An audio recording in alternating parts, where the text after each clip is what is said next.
লাইলাতুল কদর এটা হচ্ছে ক্রিম টাইম অফ রমাদান, রমাদানের সবচাইতে মোক্ষম সময় আল্লাহ তাআলার নৈকট্য পাওয়ার, সেটা নিয়ে কিছু কথা বলবো ইনশাআল্লাহ। সম্মানিত সুধী, রাসূলুল্লাহ সাল্লাল্লাহু আলাইহি ওয়াসাল্লাম একবার খুব আফসোস করছিলেন। তিনি যখন শুনতে পেলেন যে বনী ইসরায়েলের অনেক অনেক লোক হাজার বছর হায়াত পেত, তারা শত শত বছর ইবাদত করত, শত শত বছর তারা জিহাদ করত, তখন তিনি আফসোস করে বললেন, হায় রে, আমার শেষ সময়ের উম্মতের কি হবে?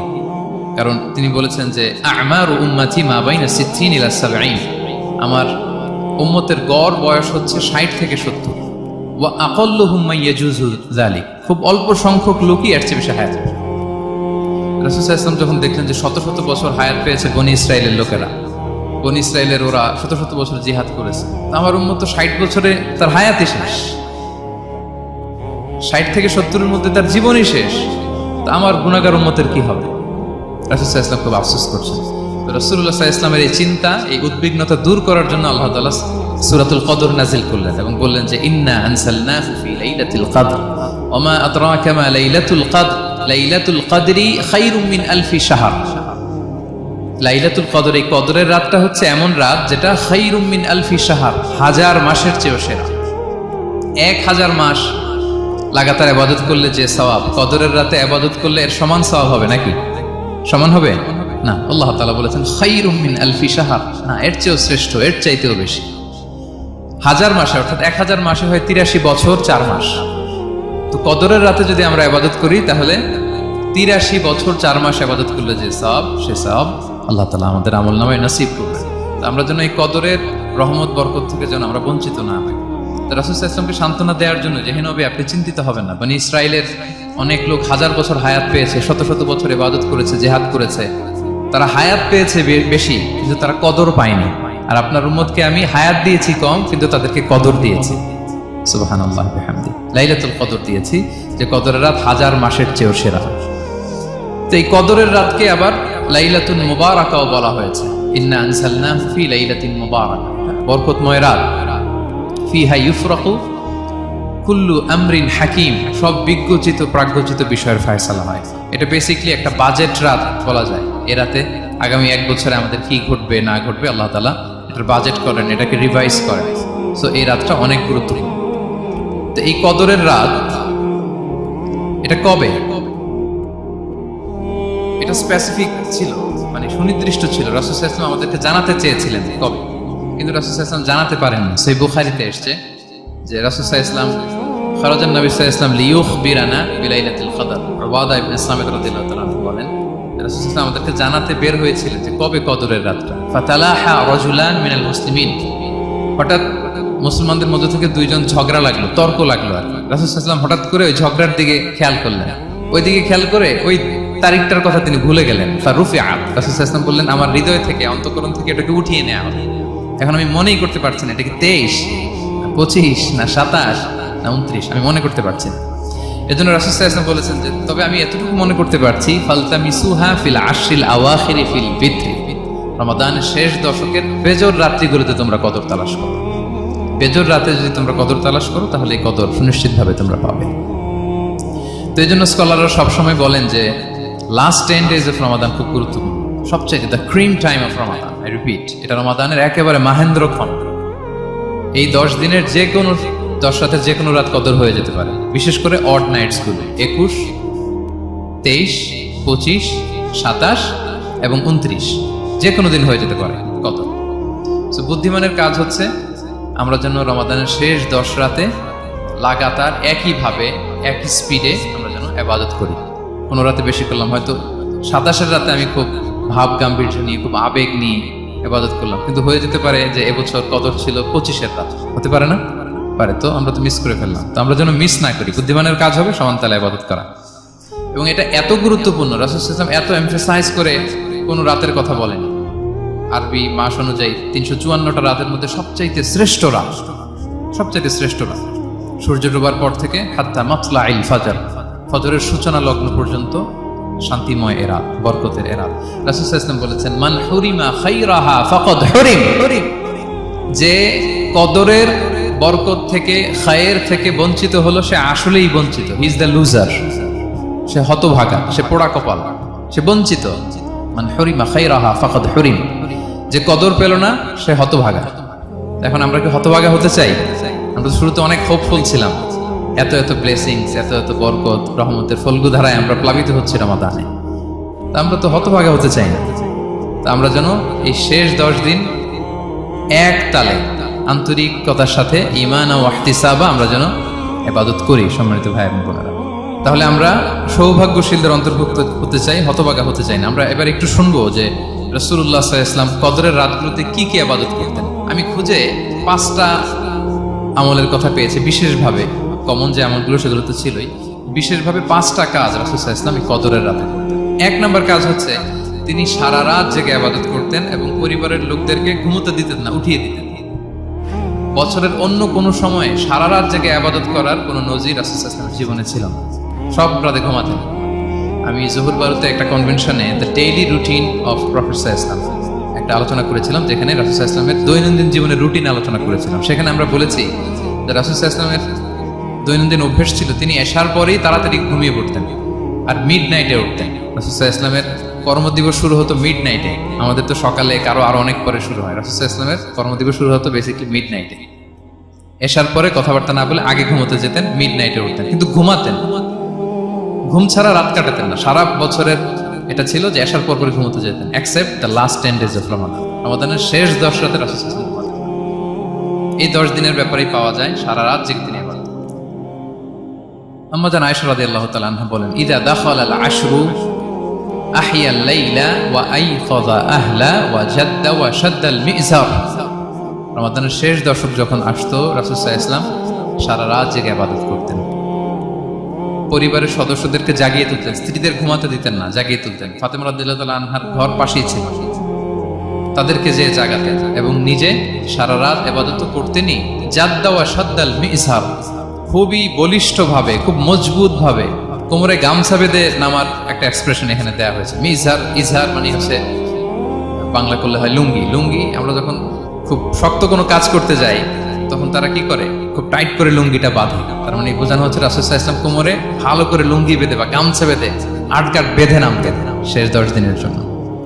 এই সময় তিনি মানে কাউকে কেমন যেন চিনতেন না, সবসময় ইবাদতে মগ্ন থাকতেন। এটা আমরা করতে পারি যে শেষ 10 দিনে আমরা একটা স্পেশাল প্ল্যান করতে পারি যে আমরা আমাদের সর্বোচ্চটুকু উজাড় করে দিয়ে লাস্ট 10 days অফ রমাদানের এই বরকত আমরা হাসিল করবো, এটা যেন আমাদের মিস না হয়। তাহলে এটা আমরা একটা পেলাম। 2 নম্বর হচ্ছে ইতিকাফ করা। রাসূলুল্লাহ সাল্লাল্লাহু আলাইহি ওয়াসাল্লাম রমাদানের শেষ 10 দিন ইতিকাফ করতেন। আমাদের আয়েশা রাদিয়াল্লাহু তাআলা আনহা বলেন, কানা ইয়াতাকিফুল আশরাল আওয়াখির মিন রমাদান। রমাদানের শেষ দশকে তিনি ইতিকাফ করতেন হাত্তা তাওয়াফাহুল্লাহ, ওনার ইন্তেকালের আগ পর্যন্ত এই অভ্যাসটাই তিনি জারি রেখেছেন। সুম্মা আতাকাফা আজওয়াজুহু মিন বা'দি, তারপরে ওনার স্ত্রীরা ইতিকাফ করেছেন। আরেক বর্ণনা এসেছে ইয়াতাকিফু কুল্লা রমাদান 10 আইয়াম, প্রতি রমাদানে তিনি 10 দিন ইতিকাফ করেছেন। কিন্তু যেই বছর তিনি ইন্তেকাল করবেন সে বছর তিনি 20 দিন ইতিকাফ করেছেন। প্রতি রমাদানে 10 দিন, আর যে বছর ইন্তেকাল করবেন সে বছর কয় দিন? 20 দিন তিনি ইতিকাফ করেছেন মসজিদে নববীতে। তাহলে আমরা এই রমাদানের শেষ দশকে এটা করতে পারি। 2 নম্বর পয়েন্ট হচ্ছে ইতিকাফ করা। যারা আমরা করিনি তারা আমরা ইতিকাফ করতে পারি। আমাদের আইআইএম এর মসজিদ এটা ইতিকাফের জন্য একটা উর্বর জায়গা। আমরা যখন এই ক্যাম্পাসে ছিলাম তখন দেখেছি যে এখানকার ইতিকাফের পরিবেশ যে এত সুন্দর এটা কল্পনাই করা যায়। অসাধারণ পরিবেশ। আপনি যদি ইতিকাফ নাও করেন, রাত 2টা বা 3টার দিকে সেন্ট্রাল মস্কে এসে বসে থাকলেও হবে। রাত 2টা 3টার দিকে এসে বসে থাকলে দেখবেন যে কেউ সেজদায় পড়ে কান্না করতেছে, কেউ হালাকা করতেছে, কেউ তাসবিহ পড়তেছে, কেউ কোরআন তেলাওয়াত করতেছে। মানে এত সুন্দর পরিবেশ, ওটা দেখলেই আপনার ইবাদত করতে মন চাইবে। তো আমরা যেন ইতিকাফ করার চেষ্টা করি। ইতিকাফ করতে না পারলে শেষ দশকের রাতগুলো যেন মসজিদে কাটানোর চেষ্টা করি, তা না পারলেও বাসায় যেন এই রাতগুলো আমরা মিস না করি। বিশেষ করে সেন্ট্রাল মস্কে তো অসাধারণ পরিবেশ, এটা হাইলি রেকমেন্ডেড। ইফ পসিবল আপনারা আসবেন, এখানে ইবাদতের চমৎকার পরিবেশ থাকে। 3 নম্বর হচ্ছে রাসূল সাল্লাল্লাহু আলাইহি ওয়াসাল্লাম এবং জিবরাইল আলাইহিস সালাম যৌথভাবে কোরআন রিভিশন করতেন। খুব ইন্টারেস্টিং। সারা বছর যেটা নাজিল হতো রমাদানে জিবরাইল আলাইহিস সালাম রাসূল সাল্লাল্লাহু আলাইহি ওয়াসাল্লামকে শোনাতেন, রাসূল সাল্লাল্লাহু আলাইহি ওয়াসাল্লাম এবং জিবরাইল আলাইহিস সালামকে শোনাতেন। সহিহ বুখারীর বর্ণনা, কানা জিবরিলু ইয়ালকাহু ফি কুল্লি লাইলাতিন মিন রমাদান ফায়ুদারিসুহুল কুরআন। প্রতি রমাদানের প্রতি রাতে এসে রাসূল সাল্লাল্লাহু আলাইহি ওয়াসাল্লামের সাথে কোরআন মুদারাসা করতেন। সহিহ মুসলিমের বর্ণনায় আন্না জিবরিল কানা ইউআরিদুহু বিল কুরআন কুল্লা আমিন মাররা, প্রতি বছর রমাদানে একবার শোনাতেন বা শুনিয়েছেন। যে বছর তিনি ইন্তেকাল করবেন তিনি দুইবার শুনিয়েছেন। আরাদা ইউআরিদু, এটা ফ্রম বোথ সাইড। আর শব্দটা এমন যে জিবরিল আলাইহিস সালাম শোনাতেন, এরপর রাসূল সাল্লাল্লাহু আলাইহি ওয়াসাল্লাম জিবরিল আলাইহিস সালামকে শোনাতেন, কোরআন রিভিশন করা। তো এই শেষ দশকের রাতগুলোতে আমরা যেন বেশি বেশি কোরআন পড়ি, কোরআন তেলাওয়াত, কোরআনিক রেসাইটেশন হতে পারে, কোরআনের অর্থ পড়া হতে পারে, তাদাব্বুরে কোরআন হতে পারে, কোরআনের হালাকায় জয়েন করা হতে পারে, ইন ইটস এনি ফর্ম। আমরা যেন কোরআনের সাথে অ্যাটাচমেন্টটা বাড়াই লাস্ট 10 days অফ রমাদানে। 4 নাম্বার, কিয়ামুল লাইল করা। রাসূল সাল্লাল্লাহু আলাইহি ওয়াসাল্লাম কিয়ামুল লাইল করতেন, এবং কিয়ামুল লাইল শব্দটাকে রাসূল সাল্লাল্লাহু আলাইহি ওয়াসাল্লাম কদরের সাথে জুড়ে দিয়েছেন।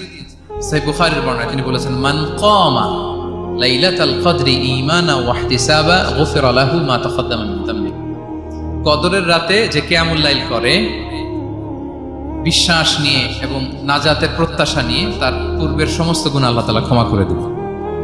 তাহলে কিয়ামুল লাইলটা রাসূল সাল্লাল্লাহু আলাইহি ওয়াসাল্লাম বিশেষভাবে কদরের রাতের সাথে সম্পৃক্ত করেছেন। আমরা যেন প্রতি রাতে কিয়ামুল লাইল করি, লম্বা সময় যেন দাঁড়িয়ে থাকি, লম্বা সময় কোরআনিক রেসাইটেশন করি দাঁড়িয়ে থেকে, লম্বা সময় রুকু, লম্বা সময় সিজদা, স্পেশালি সিজদা। আখরাবু মা ইয়াকুনুল আবদু মির রাব্বিহি ওয়া হুয়া সাজিদ ফাআকসিরু ফিহি দুআ। বান্দা যখন সিজদায় থাকে আল্লাহ সবচেয়ে কাছে থাকে, তো আমরা তো আল্লাহর সবচেয়ে কাছে যেতে চাই এই ক্রিম টাইমটাতে, কি বলেন? আমরা যেন লম্বা সময় সিজদাতে থাকি। কিন্তু আমাদের অনেকের যেটা হয়, নামাজে তাড়াহুড়ো, অনেকের সব ব্যস্ততা যখন নামাজে দাঁড়াই এরকম হয়ে যায়। রাসূল সাল্লাল্লাহু আলাইহি ওয়াসাল্লামের সালাত যদি আমরা খেয়াল করি, বিশেষ করে কিয়ামুল লাইলে এত যে সুন্দর ছিল। আম্মাজান আয়েশা রাদিয়াল্লাহু তাআলা আনহাকে জিজ্ঞেস করা হয়েছিল যে, হে আম্মাজান, রাসূল সাল্লাল্লাহু আলাইহি ওয়াসাল্লামের কিয়ামুল লাইল কেমন ছিল, কিভাবে কিয়ামুল লাইল করতেন? আম্মাজান আয়েশা, দেখেন ওনার এক্সপ্রেশনটা কত সুন্দর। তিনি বলেছেন, ফালা তাসআল আন হুসনিহিন্না ওয়া তুলিহিন্না। রাসূল সাল্লাল্লাহু আলাইহি ওয়াসাল্লামের কিয়াম যে কত সুন্দর ছিল, কত লম্বা ছিল, আমায় জিজ্ঞেস করো না, আমি বলতে পারবো না। আমরা অনেক সময় যখন খুব বেশি চমৎকার কিছু হয় তো আমরা কি বলি, ভাই এত সুন্দর ছিল, আমি বোঝাতে পারবো না। এরকম বলি না যে এত অসাধারণ, আমি বলে বোঝাতে পারবো না। বাংলাতেও কিন্তু আমরা বলি এত চমৎকার, বলে বোঝাতে পারবো না, শব্দের গুণনে, ভাষার গুণনে আমি ফুটিয়ে তুলতে পারবো না। আমাদের না সেটাই বলেছিলেন, ফালা তাসআল আন হুসনিহিন্না ওয়া তুলিহিন্না। রাসূল সাল্লাল্লাহু আলাইহি ওয়াসাল্লামের রাতের নামাজ কিয়ামুল লাইল যে কত সুন্দর ছিল, কত দীর্ঘ ছিল, লম্বা ছিল, আমায় জিজ্ঞেস করো না, আমি বলে বোঝাতে পারবো না। সুবহানাল্লাহ। আমরা যেন লম্বা সময় কিয়ামুল লাইল করি। আমাদের আয়েশা রাদিয়াল্লাহু তাআলা আনহা আরো বলেন, কানা ইয়াকুমু মিনাল লাইলি হাত্তা তাতাফাত্তারা কদামা। এত দীর্ঘ সময় দাঁড়িয়ে থাকতেন, থাকতে থাকতে ওনার পা ফুলে যেত, পা দুটো ফুলে যেত। আপনিও দীর্ঘ সময় দাঁড়িয়ে দেখেন যে পায়ে ঝিম ধরে যাবে, পা ফুলে যাবে, এটা করতেন রাসূল সাল্লাল্লাহু আলাইহি ওয়াসাল্লাম। তো আম্মাজান আয়েশা বলেন, ইয়া রাসূলুল্লাহ লিমা তাসনাউ হাযা ওয়া ক্বাদ গুফিরা লাকা মা তাকাদ্দামা মিন যামবিকা ওয়া মা তাআখার। আপনি এত কষ্ট কেন সহ্য করেন নিজের দেহের উপরে? আপনার তো আগের পরের সব গুনাহ মাফ। আদতে তো রাসূল সাল্লাল্লাহু আলাইহি ওয়াসাল্লাম গুনাহই নেই, তিনি নিষ্পাপ। এত কষ্ট কেন করেন? আপনার আগের পরের সবই তো মাফ করে দেয়া হয়েছে, কেন করেন? রাসূল সাল্লাল্লাহু আলাইহি ওয়াসাল্লাম উত্তর করেছেন, আফালা উহিব্বু আন আকুনা আবদান শাকুরা। আয়েশা, আমি কি শুকরগুজার বান্দা হতে পছন্দ করব না? আল্লাহ তাআলা আমাকে তার রহম এবং করমে সব মাফ করে দিয়েছেন, কিন্তু আমি কি শুকরগুজার হব না? আমি কি আমার রোলটা প্লে করব না? আমি কি নিজেকে সঁপে দেব না আল্লাহ তাআলার কাছে জায়নামাজে? তো এটা ছিল সংক্ষেপে রাসূল সাল্লাল্লাহু আলাইহি ওয়াসাল্লামের কিয়ামুল লাইলের ধরন। এভাবে তিনি দীর্ঘ সময় কিয়ামুল লাইল করতেন। আমরা যেন এটা করি। সেন্ট্রাল মস্কে কিয়ামুল লাইল এবছরও নিশ্চয়ই হচ্ছে, আমরা যেন অংশগ্রহণ করি। 5 নম্বরে রাসূল সাল্লাল্লাহু আলাইহি ওয়াসাল্লাম দোয়া করতেন। এই কদরের রাতগুলোতে খুব বেশি বেশি দোয়া করতেন। দোয়া নিয়ে আমরা একটা জুমার খুতবা দিয়েছিলাম, সেখানে আমরা বলেছিলাম যে দোয়া হতে হবে খুব আন্তরিক দোয়া, রোবোটিক দোয়া যেন না। আপনার আবেগ, ভালোবাসা, মনের মাধুরী মিশিয়ে, চোখের পানি মিশিয়ে, অশ্রুসিক্ত করে এই দোয়াটা করতে হবে, তাহলে সে দোয়া আল্লাহর কাছে কবুল হবে। আমরা যেন আমাদের ভাব, আবেগ সব ঢেলে দিতে পারি আমাদের দোয়াতে, আমাদের সিজদায়, আমাদের কিয়ামুল লাইলে। এবং যে কোনো ভাষায় কোরআনিক দোয়াগুলো রেকমেন্ডেড, হাদিসের মাসুরগুলো রেকমেন্ডেড। তাছাড়া আপনার নিজের ভাষায় আপনার কি চাওয়া, আপনার কি আকাঙ্ক্ষা, আপনার মনের কষ্ট, যাতনা সবকিছু আপনি আল্লাহ তাআলার কাছে পেশ করুন। আম্মাজান আয়েশা জিজ্ঞেস করেছিলেন, ইয়া রাসূলুল্লাহ, আমি যদি কদর পেয়ে যাই আমি কি বলবো এই রাতে? মা আদউ, কি দোয়া করব? রাসূল সাল্লাল্লাহু আলাইহি ওয়াসাল্লাম বললেন, তাকুলিন, আয়েশা তুমি বলবে, আল্লাহুম্মা ইন্নাকা আফুউন তুহিব্বুল আফওয়া ফাআফু আন্নি। আয়েশা তুমি যদি কদরের রাত পেয়ে যাও এটা বলবে, হে আল্লাহ আপনি ক্ষমাশীল, আল্লাহ আপনি ক্ষমাকে পছন্দ করেন, আল্লাহ তাই আপনি আমায় ক্ষমা করেন।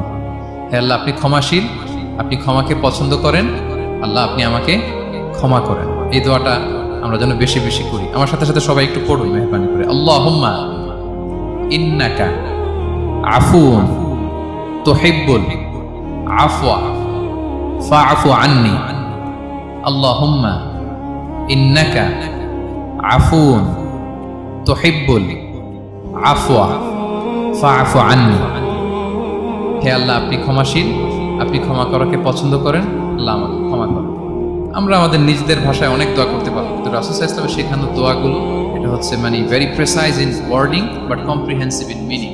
এটার অর্থ, এটার আবেদন এটা অনেক বেশি। আমি অনেক 10টা-20টা বাক্য বলে এত সুন্দর কথা মিলাতে পারবো না। রাসূল সাল্লাল্লাহু আলাইহি ওয়াসাল্লাম যেটা শিখিয়ে দিয়েছেন, আগে আল্লাহর প্রশংসা করলাম, আল্লাহ আপনি ক্ষমাশীল, আবারও প্রশংসা, আল্লাহ আপনি তো ক্ষমা করাকে পছন্দ করেন। যেটা আপনি পছন্দ করেন না ওইটা তো চাচ্ছেন না, যেটা আপনার পছন্দ, যেটা আপনি করতে ভালোবাসেন, গাফিরিজ যামবি ওয়া কাবিলিত তাওব, আপনি ক্ষমা করাকে পছন্দ করেন, তওবা কবুলকে আপনি পছন্দ করেন, তো সেটাই তো চাচ্ছি আপনার কাছে, আপনি আমার তওবা কবুল করুন, আল্লাহ আপনি আমাকে ক্ষমা করুন। সো এই দোয়াটা প্রত্যেক রাতে যেন আমরা বেশি বেশি করি সম্মানিত শুধু। এবং এই যে রিমাইন্ডারগুলো শুনলাম, এটা রমাদানের পরেও যেন আমরা অব্যাহত রাখি। আমরা নাম দিয়েছি যে gear up for a great Ramadan. আমাদের ইবাদতের যে ধারাবাহিকতা, এই গতিটাকে আরেকটু গিয়ার আপ করা, আরেকটু পুশ করা, নিজেকে আরেকটু এক্সট্রা ড্রাইভ দেওয়া। এই শেষ মুহূর্তে মাত্র 13টি দিন আমাদের হাতে আছে, আমরা যেন আরেকটু ইফোর্ট দিই, আমরা যেন আরেকটু ড্রাইভ দিই, যাতে করে আমরা আল্লাহ তাআলার আরো নিকটবর্তী হতে পারি।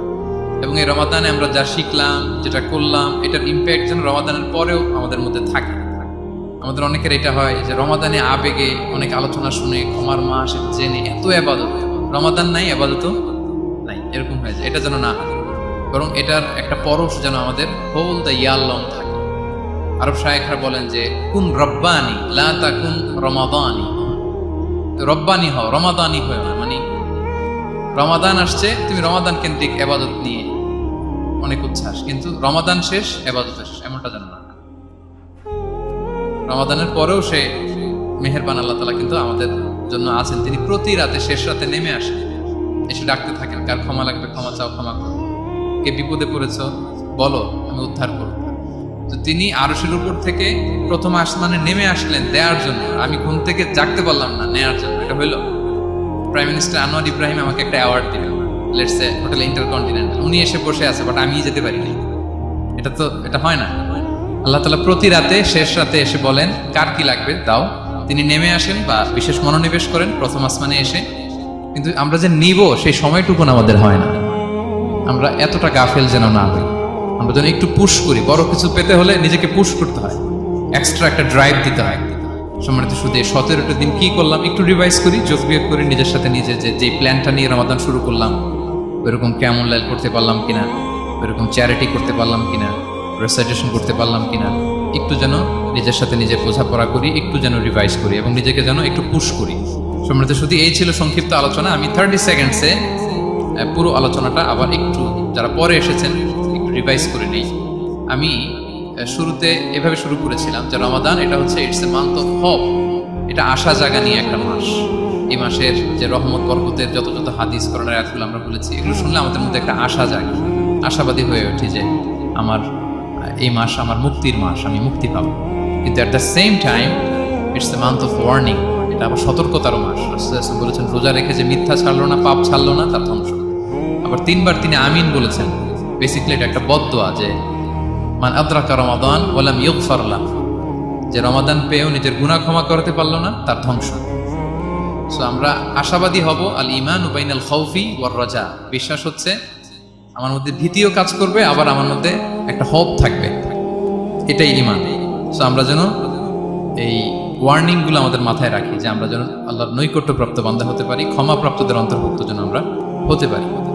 এরপরে আমরা বলেছিলাম যে লাআল্লাকুম তাত্তাকুন অ্যাচিভ হচ্ছে কিনা আমাদের প্রত্যেক কাজে এটা খেয়াল করতে হবে। আমাদের সম্রাট ইউসুফ স্যার খুব সুন্দর করে এটা বলেছেন যে আল্লাহর সচেতনতা, আল্লাহর ভয়, to build up the sense that Allah is watching me, এই সেন্সটা আমার সব কাজের মধ্যে থাকতে হবে। যদি লাআল্লাকুম তাত্তাকুন অ্যাচিভ হয়, সাকসেসফুল, একটা সাকসেসফুল প্রোডাক্টিভ রমাদান আমরা কাটাচ্ছি। আর যদি লাআল্লাকুম তাত্তাকুনের সমস্যা, তার মানে we have to revise hour schedule, যাতে করে আল্লাহর এই সচেতনতা আমরা বিল্ড আপ করতে পারি।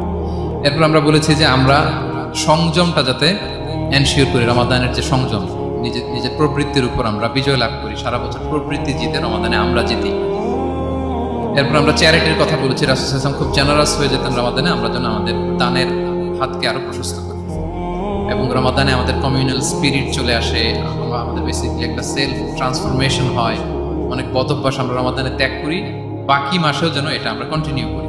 আর সবশেষে আমরা লাস্ট 10 days অফ রমাদানের গুরুত্ব নিয়ে বলেছিলাম যে রাসূল সাল্লাল্লাহু আলাইহি ওয়াসাল্লাম খুব হতাশ হয়ে পড়েছেন যে অন্য নবীর উম্মতেরা অনেক হায়াত পেয়েছে, আমরা পেলাম 60-70, তো আমার গুনাহগার উম্মত কি করবে? আল্লাহ বলেন লাইলাতুল কদর খায়রুম মিন আলফি শাহর, নবী হে আপনার উম্মতের জন্য আমি কদরের রাত দিয়েছি, যে এক রাতে ইবাদত করলে 1000 মাসের চেয়েও বেশি সওয়াব তারা পেয়ে যাবে। সো এই কদরের রাত যেন আমরা মিস না করি। কোনটা কদরের রাত? আমরা বলেছিলাম শেষ 10 দিন সমান তালে ইবাদত করব। বিশেষ করে আমরা গুরুত্ব দিব অড নাইটস গুলোতে, 21, 23, 25, 27, 29 আমরা গুরুত্ব দিব। এবং রাসূল সাল্লাল্লাহু আলাইহি ওয়াসাল্লাম বলেছেন মান হুরিমা খায়রাহা ফাকাদ হুরিম, যে কদরের বরকত মিস করলো সে বঞ্চিত, সে হতভাগা, ইজ দ্য লুজার। আমরা যেন লুজার না হই, আমরা যেন গেইনার হই এই বরকতের মাসে। এবং সব শেষে আমি বলেছিলাম রাসূল সাল্লাল্লাহু আলাইহি ওয়াসাল্লাম স্পেশালি 5টা আমল করতেন, সারা রাত জাগতেন, ফ্যামিলি মেম্বারসদের জাগিয়ে তুলতেন, উৎসাহিত করতেন এবং কোমরে গামছা বেঁধে নামতেন। এরকম ইবাদতের স্পৃহা অন্য কখনো রাসূল সাল্লাল্লাহু আলাইহি ওয়াসাল্লামের মধ্যে দেখা যেত না, যেমনটা শেষ দশকে তিনি করতেন। ইতিকাফ করতেন তিনি, আর ইতিকাফ করলে কদর মিস হওয়ার সম্ভাবনা নেই। এটা 21-এ হোক, 25-এ হোক, 23-এ হোক, আমি তো মসজিদে, আমি তো কেমন লাইলাম শুনুন, আমি তেলাওয়াত করতেছি, আমি প্রতিদিনই দোয়া করতেছি, মিস হওয়ার কোনো সম্ভাবনা নেই। আমরা যেন ইতিকাফের চেষ্টা করি, অথবা পার্ট টাইম ইতিকাফ যেন অন্তত করি 5 দিন 3 দিন, অথবা রাতের সময়গুলো মসজিদে যেন আমরা কাটাই। 3 নম্বর বলেছিলাম রাসূল সাল্লাল্লাহু আলাইহি ওয়াসাল্লাম জিবরাইল আলাইহিস সালাম কোরআন রিভিশন করতেন, আমরা যেন কোরআন রিভাইজ করি, রেসাইটেশন করি বেশি মাত্রায় শেষের 10 দিন। কিয়ামুল লাইল ফালা তাসআল আন হুসনিহিন্না ওয়া তুলিহি, কত সুন্দর কিয়ামুল লাইল ছিল বলে বোঝানো যাবে না। আমরা যেন এরকম দীর্ঘ সময় কিয়ামুল লাইল করি। আর সবশেষে বলেছিলাম দোয়া করা। দোয়া করা হচ্ছে দোয়া মুমিনের হাতিয়ার। দোয়া মানুষের জীবন চেঞ্জ করে দিতে পারে। চাওয়ার মতো চাইলে আল্লাহ ফেরান না, আল্লাহ তো দেওয়ার জন্যই বসে আছেন। আমরা যেন কায়মনো পাকে আল্লাহ তাআলার কাছে চাই, অশ্রুসিক্ত নয়নে যেন আমরা চাই। অনুতপ্ত বান্দার চোখের পানির ফোঁটা আল্লাহর কাছে খুব প্রিয়। 2 ফোঁটা আল্লাহর কাছে সবচেয়ে প্রিয়, জেহাদের ময়দানে মুজাহিদের রক্তের ফোঁটা আর অনুতপ্ত বান্দার চোখের পানির ফোঁটা। বান্দা অনুতপ্ত হয়ে রিপেন্টেন্ট হয়ে চোখের পানি ছেড়ে যখন কাঁদে আর দোয়া করে, ওই চোখের পানি চোখ বেয়ে নাকের ডগা বেয়ে মাটিতে পড়ার আগেই আল্লাহ তার সব গুনাহ মাফ করে দেয়। আমরা যেন সেই অনুতপ্ত বান্দাদের কাতারে শামিল হতে পারি। রাসূল সাল্লাল্লাহু আলাইহি ওয়াসাল্লাম যেভাবে কিয়ামুল লাইল করতে আমাদেরকে উৎসাহিত করেছেন, আমরা যেন সেভাবে কিয়ামুল লাইল করতে পারি। আমাদের প্রতিটি কাজের মধ্য দিয়ে লাআল্লাকুম তাত্তাকুনের যে অ্যাচিভমেন্ট, সেটা যেন আমাদের হাসিল হয় এবং এই রমাদানকে যেন আমরা আমাদের জীবনের সর্বশেষ রমাদান মনে করি।